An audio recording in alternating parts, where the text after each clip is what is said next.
Hey everyone, welcome to NASCAR Now. Mike Massaro here, and if you're on the East Coast like I am, you're probably bracing for some pretty nasty winter weather. Today, though, we're sending some warm thoughts your way as our focus is on the beach, continuing our countdown to the Daytona 500. Coming up, in his first year with Joe Gibbs Racing, Matt Kenseth posted a career-high 7 wins.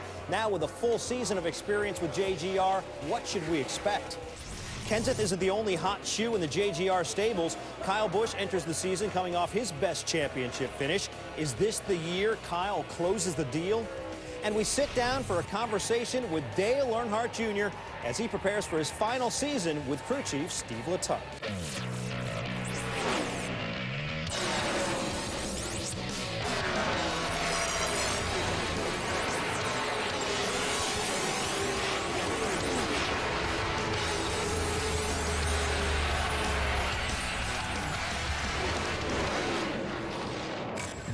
And it's a happy birthday for Matt Kenseth. Heck yeah, boys! Woo! Here's your checkers, bud. And for the second time in his career, Matt Kenseth has won at the Kansas Speedway. Let's just keep getting them, man. Keep getting them. Getting his first ever Southern 500 victory, Matt Kenseth wins tonight at Darlington. It looks like Matt Kenseth will rule today. He will win here at Kentucky and grab his 4th win of 2013. Matt Kenseth is going to hang on and win the night race at Bristol. You guys are awesome. He'll wind up leading the most laps, collect maximum points at Chicagoland. He opens the case in 2013, going 2 for 2. Matt Kenseth will win for the first time in New Hampshire. Indeed, the 20 machine was out front a lot last season, pacing the field for 1,783 laps. That was second only to Jimmy Johnson.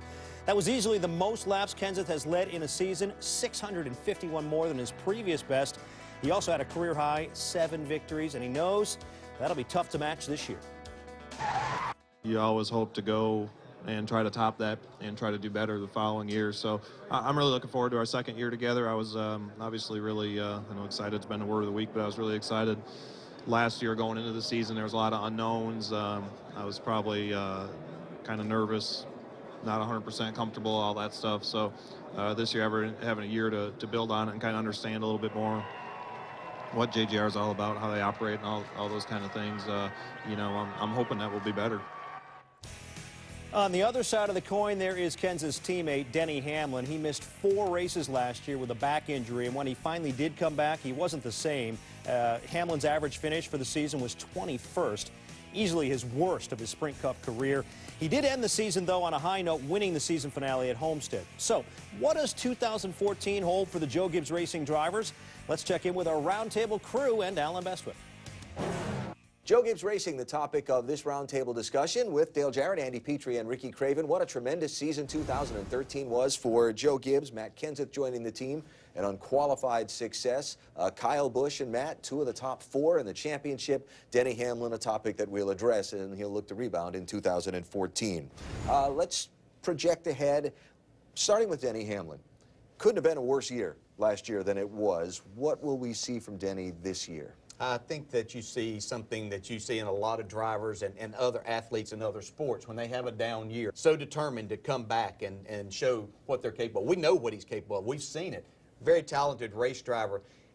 Is he going to be that leader to come back and help with this race team and do the things on the track that we expect of him? I really believe we see much more like what we saw at Homestead from Denny Hamlin, and he kind of rebounds and gets that going. And that's important for that organization to have that. He had a lot of distractions. Obviously, the back injury early on put him behind the 8 ball for a long time, and that's hard to recover from when your job is sitting in a race car for hours upon hours. And he also had a change in his personal life. You know, he's now a father, and that's a little bit, can be a distraction till you learn how to deal with those type things. So I think Denny's in a better place mentally, and that's going to help him rebound here.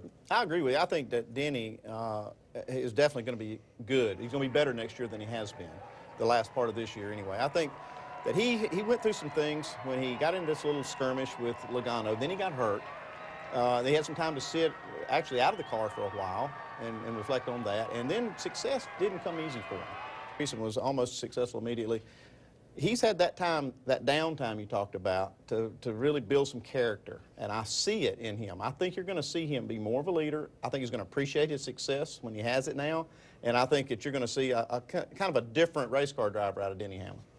Yeah, I think he can manage, internal changes. Like if he had a crew chief change, he can manage that. If they had an engine program change, he manages that. He's a perennial winner. He's a perennial chase driver. He would have been last year if he had stayed healthy, I think. But the greatest risk and concern for me would be you can never tell what an injury is going to lead to.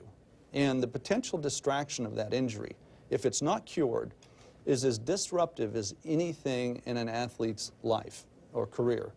So you hope it's behind him. He might believe it's behind him, but if he has discomfort, you can't fake it. I mean, it requires 100% attention 100% of the time. And 96% attention will get you to 10th or 12th, but it's not going to get you in the chase. Yeah, I think really, really important for Denny and his team to have a couple of strong races out of the box and break that cycle they were in last summer of what's going to happen next. And if they do that, they could really have a big year this year. Matt Kenseth, can he have as big a year this year as he did last year? What do you think? Yeah, he will. He's rock solid. I think he's got 5 really productive years left. It's about understanding Matt's demeanor, his personality. Nothing's life-threatening to him, you know. He doesn't take anything too serious. But at the same time, you'd be mistaken if you underestimate him. He's as competitive as anybody I've ever met. He just shows it in a different way. And I've talked to him during the off-season, and I think he's every bit as good as he's ever been, but I think Jason Ratcliffe will be better. And I think he's going to be a strong contender. Yeah, they've got a great relationship, and I think that's the magic is between those two. Jason Ratcliffe and Matt Kenseth hit it off immediately. And changes in the chase, more emphasis on winning. Who won the most races last year? Matt Kenseth. I think they're going to see more of that. You know, Matt Kenseth is I always thought he was a great race car driver, but I just had no idea he was as good as I saw last year. I mean, that was incredible what he was able to do over there in a new situation right off the bat. Now they've had a year to gel and an off season. I think he's going to come out swinging. You know, I don't want to be somebody that says I told you so, but the first time I raced against him at Dover, I said, that's right. That young man's going to be a talent in this. And not saying he was being held back because he obviously won a championship for Rouse, but we saw what Matt Kenseth is about, the person that he is. That helped him succeed in going to a new place and being that leader, quiet leader, but he is that. The talent that he has is immense. He can get the job done everywhere, and you can't mistake that kind of a little bit of a wry smile that he has and kind of passing things off is that he doesn't have the temperament to be as competitive as he needs to be inside that race car and do whatever it takes. I've been on the other side of that front bumper of his into my back bumper whenever he needed me out of his way. He's not afraid to do that. He will have another outstanding season. Real quick point. A handful of people were not surprised by Matt Kenseth's success last year. And Dale, you can support this, and you've already said it. It was all the people that have shared the asphalt with Matt. You see things that other people don't see from the grandstands or from television. He's remarkable. And that's only 2/3 of the Joe Gibbs Racing trio. Take a break here, come back and talk about the 3rd member of the team, Kyle Busch, and his prospects for 2014. Still ahead, does a career-high 4th-place championship finish signal a coming of age for Kyle Busch? Hear what our roundtable experts are expecting. So you're riding this high, you know, mid-season 2013. You guys are making speed. No, future's nothing but bright. And he comes to you and says, hey, man, I think I might go do TV. What is your reaction in that moment and those emotions in that moment? What was Dale Jr.'s reaction to the news his crew chief was moving on? We sit down with Steve Letarte and Dale Jr. to discuss their last season together. Dinner's not so clutch. Be sure to join us Thursday for a special 3-hour NASCAR Now special on ESPN News. We've got live coverage of Daytona 500 Media Day beginning at noon. That is, of course, weather permitting. The snow and ice hitting the southeast is wreaking havoc with race teams as they try to get out of Charlotte and head to Daytona. In fact, a crew member for Kevin Harvick's team tweeted out very early Tuesday morning this: 12:30 a.m. and it's loading time at Stewart-Haas Racing, getting our truck driver out before the weather hits North Carolina. A dicey situation, to say the least. The 2014 season hasn't even begun, yet there are many fans who are already worried about 2015. That's because as of now, Dale Earnhardt Jr. doesn't have a crew chief for next year. Steve Letarte, who has crew chief the 88 since 2011, is leaving at season's end to become a TV analyst. So, how will this affect Jr. moving forward? Marty Smith sat down with Earnhardt and Letarte to find out. Trouble here. Car in the wall. It is Dale Earnhardt Jr. has hit it a ton. You just never know if you can get back to where you think you should be. Dale Earnhardt Jr. in the wall in turn number 4. He lost the car. The rear quarter panel bounces off the outside retaining wall. You've seen drivers fall off and never return, and guys, sort of, the tail end of their careers sort of, they kind of go out unceremoniously.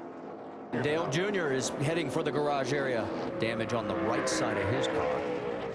Everybody thinks they're good at what they do. Everybody has confidence in themselves, but you don't know whether what you're feeling, what you're thinking about yourself's reality. And so, I didn't know if that was what was happening to me or not, but he gave me the opportunity to show everybody that in the right situation, I can compete. Did what you two built together save your career? My career, yeah, I think so. Absolutely. We've heard often him say what your influence on him was. What has been his influence on you? Well, I think he has taught me to really enjoy the moment. There you go, buddy. White flag. Bring her home one more time for me, please.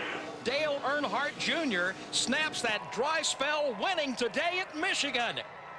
That was much more enjoyable because, we've kind of learned to, I guess, stop and smell the roses along the way. Mid-season 2013, you guys are making speed. Future's nothing but bright. And he comes to you and says, hey, man, I think I might go do TV. What is your reaction in that moment and those emotions in that moment? I fell apart, man. I was heartbroken. At that moment, I'm not thinking about Steve's kids or his, what he wants to do. I'm thinking about me. I'm being selfish. And it took a while, it took a couple months to really wrap my brain around it, but the more I started to understand it from his perspective, the easier it was to swallow, and the easier it was to get excited for him. And, we're friends, and so I'm happy about how this is going to affect his life and what it's going to mean for him.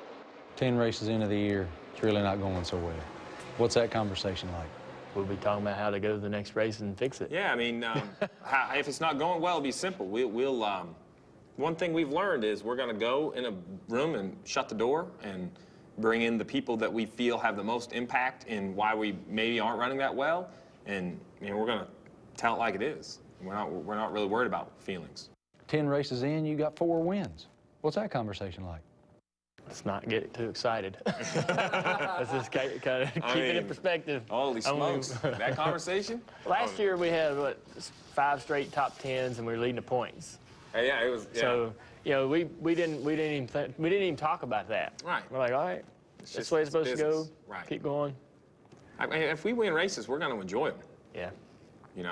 For 19 years, I've been in the garage. For 19 years, I've been there for every practice, every minute the garage has been open, every lap on the racetrack. There's going to be bad changes, bad laps, crashed cars, missed pit calls, bad pit stops. If we're going to sit here today and try to think that there's not going to be a 4-race spell where we're not going to be like, oh my goodness, what are we going to do? And we better not start the year, because those happen. Those happen to Jimmy, those happen to Jeff, those happen to every great dynasty out there. And, if you mentally think that's going to be a hurdle, then don't start, because it's going to be really tough. What advice would you give to whomever your successor might be? My advice to him would be is if you can look at the guys that give their heart and soul to your race team and you can tell them you're proud of the job you've done, then you don't really have to worry about what everybody else thinks. The toughest critics inside the 88 team is the 88 team. So I think that you'll always have critics, and they don't always have all the information. I would say the people who have the most information are your brothers and sisters on the team. So I think if you can look at them and feel comfortable with the job you've done, then you're probably looking pretty good. What's it like to enter a season now when you know it's the last time you're going to work together for both of you? I don't want to put a lot of pressure on me or us to succeed, but I just want to get everything I can out of it and know when it's over that I worked as hard as I could and that we ground as hard as we could grind this whole year. I'm not worried that I might struggle or go back into a funk after me and Steve split up at the end of the season. I think that there's just too much opportunity here, too much potential here to let that happen. The team will get better when I leave. Why? Because what it needed 3 years ago when we took Dale is not what they needs now. You're married. I'm married. You know how this works. You know, what your wife needed for support of year one is different now. You have 3 kids. That's totally different, right? I mean, it's no different in competition. You know, I am forced to change. My job is to lead a group of guys and him and give them direction on how I feel our team needs to be better. And that changes every year, and that's the challenge. That's what makes Chad and Jimmy for years and years and years so successful. That's what makes it so special, is they've been able to continue it. What has to happen this season for you to sail off into the proverbial sunset and know in your soul, I did it. I did what I wanted to do here? This year really is kind of the chance to give back to him and give back to Rick and give back to all the people that allowed me to build my career here and now move on. They deserve more success than what we've given them. You know, he deserves more trophies than what we've won. The guys deserve more than what we've been able to accomplish. So, you know, this is going to be a year that I mean, we would need to win. It's time to go win races. There's no question these two have done pretty well together in their 3 seasons. Dale Jr. has posted 54 top 10s after logging just 29 in his previous 3 seasons with Hendrick. Jr.'s average finish has also improved dramatically from 18.6 in 2008 through 2010 to 12.7 under Letarte. The duo have made the chase all 3 seasons as well. Still to come, in light of Letarte's pending departure, we ponder the immediate future of the 88 team. Hear what some experts expect this year. And some say it's only a matter of time before Kyle Busch claims his first Sprint Cup championship. Is that time now? Our roundtable chimes in.